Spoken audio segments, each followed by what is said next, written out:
नमस्कार विद्यार्थी मित्रांनो, स्वागत आहे आपलं BMS मराठी या यूट्यूब चॅनलवर. तर आजच्या व्हिडिओमध्ये आपण जो की रोगनिदान पेपर 2 असणार आहे याच्यासाठी काही इम्पॉर्टंट व्याधी बघणार आहे.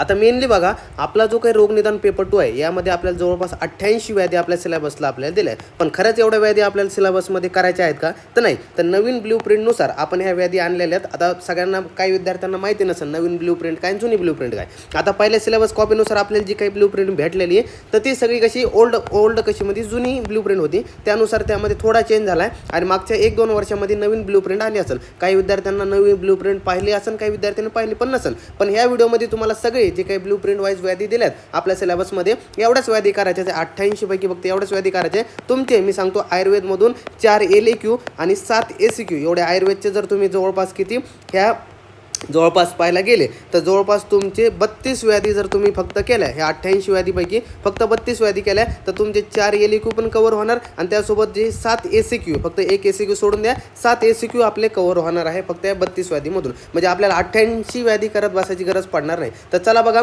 आता इम्पॉर्टंट व्याधी मी तुम्हाला सांगतोय, सगळ्यांनी तुम्हाला नोट डाऊन करून घ्यायचे. आता सुरुवातीला LAQच्या वेळेने बघा, तर पहिला सुरुवातीला बघा अग्निमांद्य, अजीर्ण, अनाहा आणि अद्यमान. तर ही जी काही व्याधी आहे तर ही आपल्याला तुम्हाला करून ठेवायची. त्यासोबत शूल झालं, अतिसार झालं, प्रवाहिका झालं, त्यानंतर ग्रहणी आणि शोध. आता हे सगळे मिळून किती एक पहिला जो LAQ असणार आहे तर या 5 व्याधीवरती पहिला LAQ आपल्या सिलेबसमध्ये असणार आहे. त्यानुसार मी सेपरेट लिहिलेलं आहे, तुम्हाला एक आयडिया लागून जाईल. त्यानंतर 6वा व्याधी बघा, श्वास झाला, कास झाला, ज्वर, पांडू आणि कार्श्य, जे स्थौल्य आणि कार्श्य. तर सेकंड जो LAQ असणार आहे तर 6 ते 10 म्हणजे जे काही हे व्याधी आहेत तर यावरती तुम्हाला सेकंड LAQ युनिव्हर्सिटीला बघायला मिळू शकतो. नंतर बघा जो असणार आहे तिसरा LAQ तो म्हणजे रक्तपित्त, कामला, उदररोग, कुष्ठ, शीतपित्त, त्यानंतर श्वित्र आणि विसर्प. जे काही हे आहे 11 ते 17 एवढे काही व्याधी आहे तर ह्यावरती तुमचा थर्ड LAQ म्हणजे एवढे जर व्याधी केले तर तिसरा LAQ तुमचा कव्हर होणार आहे. नंतर चौथा लास्ट आहे शेवटचा LAQ बघूया. आता यामध्ये बघा काय म्हटलंय, प्रमेय, वातव्याधी, स्नायुगत वात म्हटले, नंतर संधिगत वात म्हटले, अस्थिमज्जागत वात म्हटले, आमवात म्हटले आणि वात रक्त म्हटले.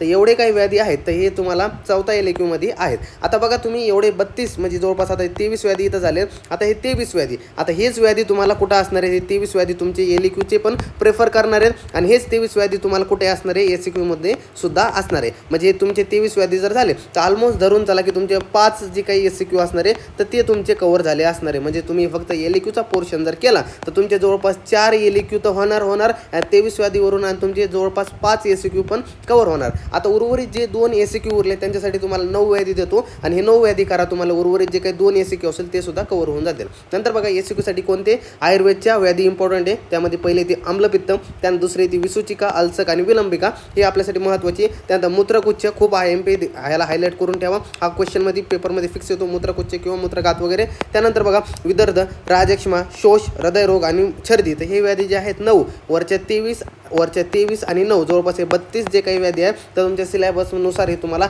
IMP आहेत. त्या 32 व्याधी तुम्हाला एवढेच करून जा. 88 व्याधीपैकी एवढेच व्याधी फक्त 32 व्याधी करा. तुम्हाला युनिव्हर्सिटीच्या लास्ट ह्या 1-2 महिन्यामध्ये तुमचा जवळपास 4 LAQ कव्हर होऊन जातील आणि त्यासोबत जे काही 7 ACQ तुमचे या फक्त व्याधीवरती कव्हर होणार आहे. आता काही जण म्हणतील सर 7 ACQ होतोय, मग एक ACQ कुठं जातोय? तर बाळांनो बघा, एक ACQ कुठे आहे तर जो काही आपला मॉडर्न पोर्शन दिला आहे त्या मॉडर्न पोर्शनला सिलेबसनुसार एक ACQचं वेटेज आहे. त्यामध्ये कोणकोणते ते बी बघा. आता मी तुम्हाला इथं दाखवले जर पॉईंट्स इथं बघा, जो की एक ACQ असणार आहे तो कोणत्या टॉपिकवरती येऊ शकतो, तो ओबेसिटी म्हटलं आहे, त्यानंतर डायबिटीस मेलायटस अँड पॅनक्रायटिस वगैरे त्यावरती येऊ शकतो, किंवा common neurologic and spine disorder वगैरे यावरती येऊ शकतो, किंवा diseases of bone, joints and muscles वगैरे यावरती येऊ शकतो. त्यानंतर काय म्हटलं बघा, इम्युनोलॉजिकल अँड मेटाबॉलिक डिसऑर्डर वगैरे म्हटलं. त्यानंतर काय म्हटलं, clinical presentation of common parasitic disorder वगैरे यावरती पण आहे. त्यानंतर ट्युबरकुलोसिस, त्यानंतर थायरॉइड डिसऑर्डर्स, त्यानंतर कॉमन GIT डिसीजेस वगैरे, त्यानंतर कॉमन युरिनरी डिसीजेस वगैरे, त्यानंतर कॉमन लंग डिसऑर्डर वगैरे, त्यानंतर फीवर, त्यानंतर हिमोपोएटिक डिसीजेस, त्यानंतर कार्डिओव्हास्क्युलर डिसऑर्डर.